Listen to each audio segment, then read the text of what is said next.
warahmatullahi wabarakatuh. Saya Maulidia, guru SMP LTI GM Palembang, calon guru penggerak Angkatan 9 Kota Palembang. Hari ini saya akan mewawancarai Kepala SMP LTI GM Palembang, yaitu Miss Pipit Herlinayati SPD, selaku Kepala Sekolah di SMP LTI GM Palembang.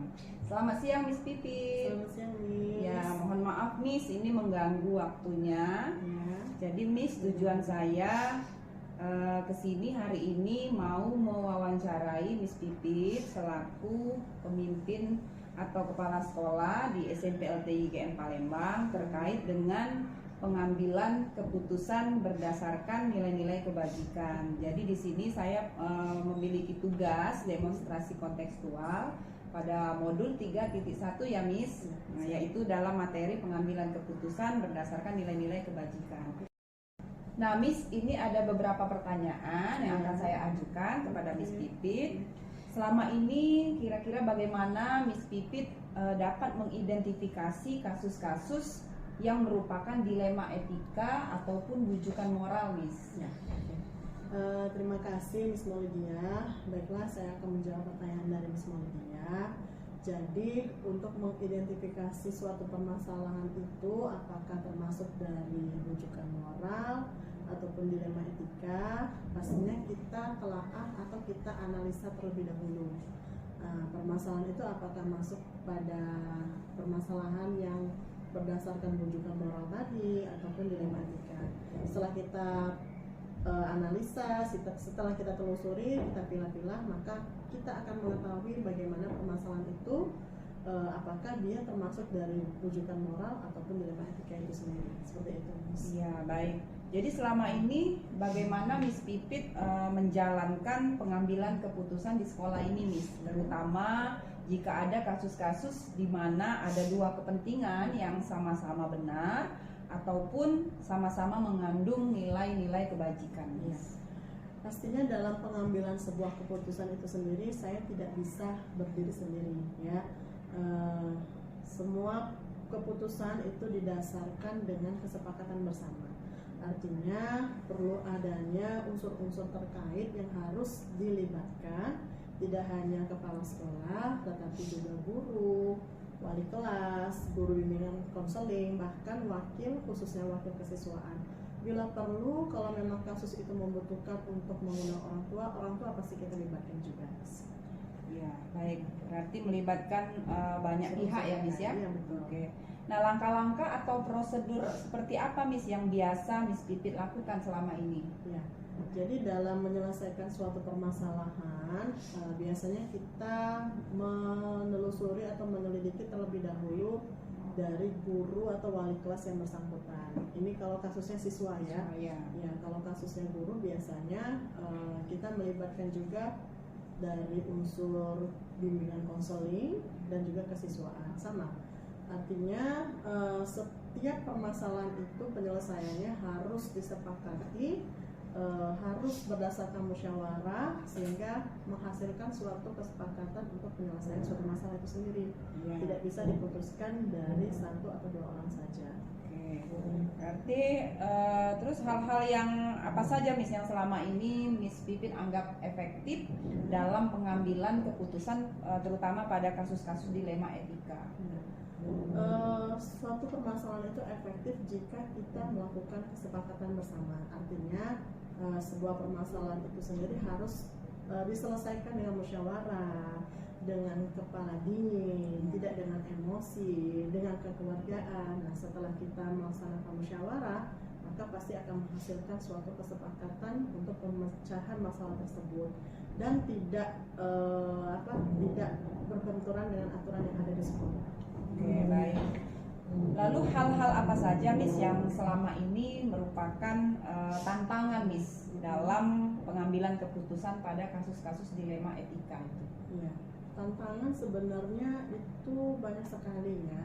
Tidak hanya dari pihak internal, tapi yang paling berat itu kadang dari eksternal Miss. Ya, jadi mohon maaf kadang tuntutan orang tua itu lebih ke sekolah sehingga kita pihak sekolah ini kadang sulit untuk menginginkan atau ngikutin kemauan orang tua. Nah, itu kadang tantangan besar buat kita. Namun apapun permasalahan dan tantangan itu pastinya harus kita selesaikan dengan kesepakatan dan musyawarah.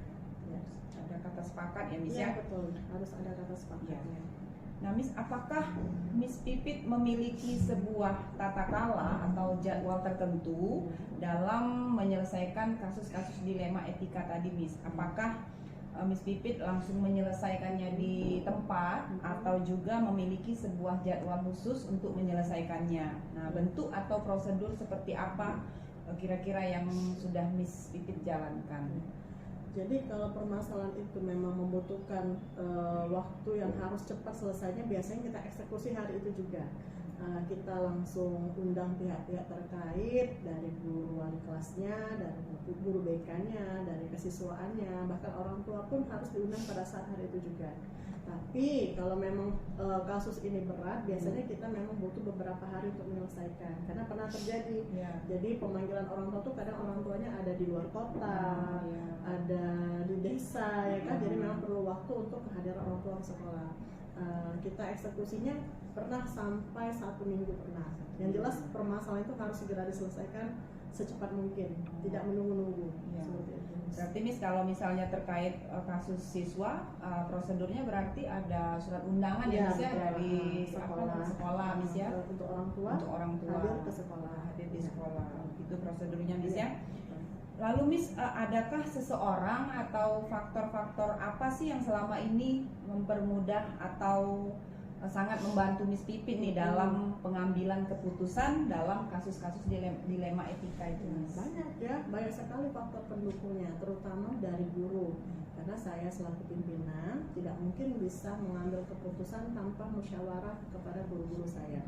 Jadi faktor pendukung itu pastinya stakeholder yang ada di sekolah.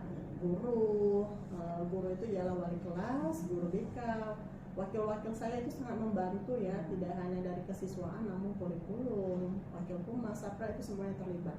Jadi untuk mengambil keputusan itu saya perlu pandangan-pandangan dari semua stakeholder yang ada di sekolah. Ya, berarti artinya Miss Pipit sudah melibatkan semua stakeholder ya Miss ya, mulai dari wakil Miss ya, guru BK ya Miss ya. Paling kecil juga kadang OB pun ikut terlibat juga. Kadang kita juga melibatkan pramu kantor ya, karena mereka juga adalah salah satu unsur yang ada di sekolah. Oke, baik. Nah, yang terakhir nih Miss, kira-kira dari semua hal yang sudah Miss Pipit sampaikan tadi, pembelajaran apa Miss yang dapat dipetik dari pengalaman Miss Pipit selama mengambil keputusan pada kasus-kasus dilema etika Miss? Jadi pembelajaran yang paling pokok, yang paling penting bisa kita petik dari semua permasalahan ini, khususnya dilema etika Miss ya, itu adalah semua permasalahan itu pasti bisa diselesaikan dengan kesepakatan ya. Jadi kalau kita menyelesaikan suatu permasalahan itu memang harus dengan kepala dingin, tidak dengan emosi, dengan kekeluargaan ya. Terus juga kita interview ke siswa atau ke guru juga dengan tata cara atau aturan-aturan yang berlaku di sekolah.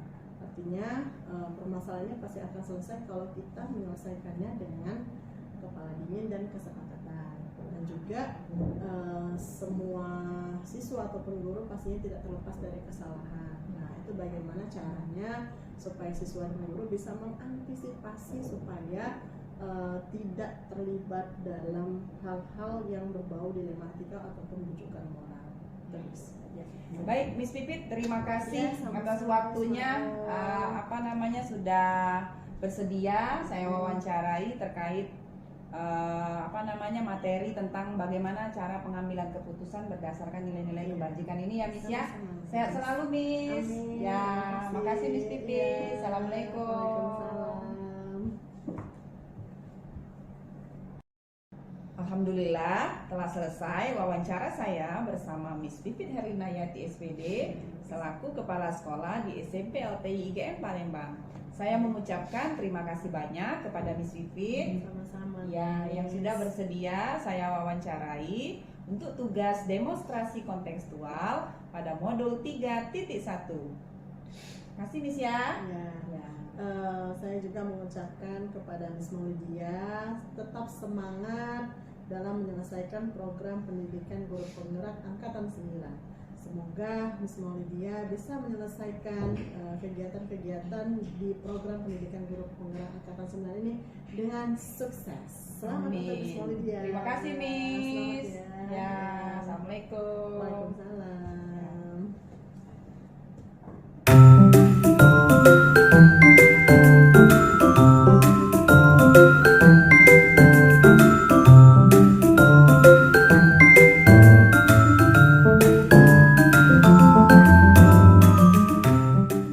Assalamualaikum warahmatullahi wabarakatuh. Kenalkan, saya Maulidia, guru SMP LTI IGM Palembang, calon guru penggerak angkatan 9 Kota Palembang. Hari ini saya akan mewawancarai Miss Nazifa sebagai kepala sekolah di TK IGM Palembang. Assalamualaikum Miss. Ya, selamat pagi Miss Epa. Ya, Miss Epa, pertama-tama saya ucapkan terima kasih atas waktunya Miss ya, karena pada hari ini saya bertujuan akan mewawancarai Miss Epa sebagai kepala sekolah di TK IGM Palembang. Di sini saya mengerjakan tugas demonstrasi kontekstual modul 3.1 ya Miss ya, di pendidikan guru penggerak. Nah, materinya ini tentang pengambilan keputusan berdasarkan nilai-nilai kebajikan sebagai pemimpin. Baik Miss Epa, jadi ada beberapa pertanyaan yang akan saya ajukan kepada Miss Epa. Pertanyaan pertama nih Miss, kira-kira bagaimana Miss Epa dapat mengidentifikasi kasus-kasus yang merupakan dilema etika ataupun rujukan moral, Miss? Jadi sebagai pimpinan ya Miss ya, tentunya kita harus menelaah, menganalisa dengan teliti kasus yang kita hadapi ini dilema etika atau juga rujukan moral. Dimana kalau dilema etika kan sama-sama benar sebenarnya, tapi bertentangan, makanya kita sebagai pimpinan harus benar-benar teliti sebelum mengambil keputusan. Jadi harus diadakan analisa terlebih dahulu ya Miss ya. Oke. Nah kemudian Miss, bagaimana Miss Epa selama ini dalam pengambilan keputusan di TK IGM ini, terutama misalnya nih Miss ada kasus-kasus di mana ada dua kepentingan yang sama-sama benar, atau juga ada yang kasus itu sama-sama mengandung nilai kebajikan Miss? Iya. Jadi kalau selama ini Miss, kita tuh fokusnya tujuannya dulu, terus dampaknya, kemudian solusinya. Jadi kalau dalam mengambil keputusan itu setelah kita tujuannya seperti apa, solusinya bagaimana, dan dampaknya itu seperti apa. Jadi harus dipikirkan. Baik. Nah lalu Miss, langkah atau prosedur apa nih yang biasanya Miss Epa lakukan nih dalam pengambilan keputusan tadi Miss? Langkah-langkahnya? Yang pertama itu Miss, identifikasi dalam suatu kasus itu sangat penting. Kemudian setelah identifikasi kita butuh bukti atau fakta pendukung untuk menguatkan identifikasi kita tersebut. Kemudian kita juga melihat siapa yang terlibat dalam kasus tersebut, apakah anak atau guru pendidikan atau lainnya. Kemudian setelah kita dapatkan fakta, kita uji dulu fakta pendukung atau kasus itu sesuai nggak dengan aturan yang ada, prosedurnya. Karena kan setiap lembaga atau apapun biasanya ada tertibnya ya. Kemudian kalau memang kita rasa itu sudah sesuai, bagaimana baru kita ambil keputusan, kemudian refleksi. Karena refleksi itu wajib dilakukan sebagai acuan nantinya jika kasus-kasus seperti yang telah terjadi itu terjadi lagi kembali. Oke, jadi harus ada langkah atau prosedur ya Miss ya.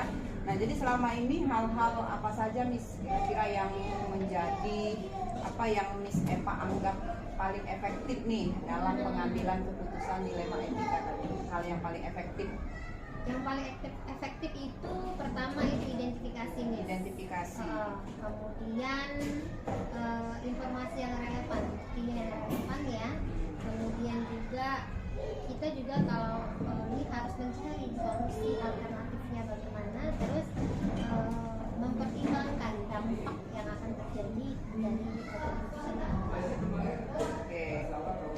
yang paling dianggap efektif ya Miss ya. Kemudian pasti ada tantangan nih Miss, kalau misalnya ada kasus ya Miss ya. Nah, kira-kira apa saja Miss yang selama ini menjadi tantangan nih bagi Miss Eva dalam mengambil keputusan menyelesaikan kasus dilema etika ini Miss? Perempuan ini identik Miss ya Iya. dengan perasaan ya. Jadi kalau saya pribadi kadang-kadang tantangan itu dari dalam rasa kasihan kita, rasa kasihan atau adil nggak sih keputusan yang kita ambil ini. Kemudian adanya beda pendapat. Keputusan kita ambil sama ininya ke depannya. Oke, jadi memang banyak sekali Miss ya tantangannya ya. Di antaranya yang paling ini rasa kasihan Miss ya. Dari luar. Apalagi kita menggunakan emosi ya. Oke, lalu Miss dalam menyelesaikan kasus dilema etika itu apakah Miss Eva memiliki tata kala atau jadwal tertentu Miss dalam menyelesaikan kasus ini? Apakah penyelesaiannya langsung eksekusi nih di tempat hari itu juga, atau memang dijadwalkan atau punya jadwal tertentu Miss? Atau ada bentuk prosedur yang seperti apa nih yang sudah dilakukan? Ini balik lagi ke kasusnya Miss ya. Kasusnya itu berat, ringan atau sedang ya. Jadi kalau memang dia ringan bisa kita selesaikan dengan cepat, kenapa tidak gitu ya. Jadi yang pasti setiap yang ini harus kita administrasikan Miss. Jadi kalau memang misal nih terkait dengan guru mungkin ada pembinaan seperti itu. Kalau misalnya seorang mahasiswa nanti kan kita adakan untuk pada keduanya untuk bersama lah ya. Kalau untuk waktu sih fleksibel saja seperti itu. Jadi kalau bisa cepat diselesaikan silakan, tapi menurut prosedur. Ya, berarti kalau dalam penyelesaiannya tergantung kasusnya apa ya Miss ya, bisa jadi hari itu ya Miss ya, bisa jadi juga fleksibel ya, sesuai kesepakatan ya Miss ya. Nah, lalu Miss dalam menyelesaikan masalah kasus-kasus dilema etika tadi, apakah ada seseorang nih atau faktor-faktor apa saja yang biasanya sangat membantu Miss, mempermudah Miss nih dalam pengambilan keputusan di penyelesaian kasus tadi? Dalam instansi kan ada tim ya Miss ya. Jadi kalau TK ini memang tidak ada sekolah, tapi kita punya tim atau koordinator tim. Nah biasanya kalau memang ada masalah yang berat ya, atau yang memang perlu kita bicarakan bersama, biasanya kita adakan rapat Miss secara informal. Kalau memang nanti sudah berat atau memang ini sudah melebar kemana-mana ya, biasanya kita minta solusi dari pengawas. Berarti saya tangkap intinya banyak sekali Miss ya pihak-pihak yang membantu Miss Eva ya dan terlibat ya selama ini ya. Oke Miss, nih yang terakhir Miss, jadi dari semua hal yang sudah Miss Eva sampaikan, kira-kira pembelajaran apa nih yang dapat Miss Eva petik dari pengalaman Miss Eva dalam pengambilan keputusan dilema etika ini Miss? Jadi segala keputusan yang kita ambil Miss perlunya dipertimbangkan secara matang dengan memperhatikan solusinya dari apa, tujuan kita apa, dan dampaknya juga seperti apa. Jadi supaya kita tidak menyesal Miss dengan apa yang telah kita putuskan sesuai dengan prosedur.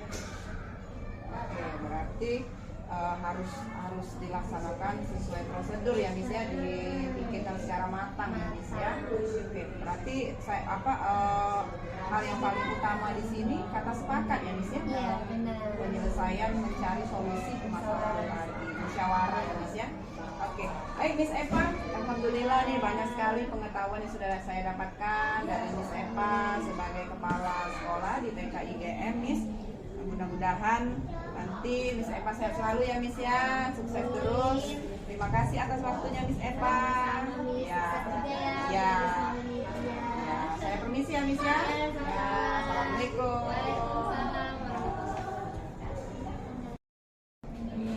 Alhamdulillah pada pagi ini telah selesai wawancara saya bersama Miss Nazifa atau Miss Eva sebagai kepala sekolah di TK IGM.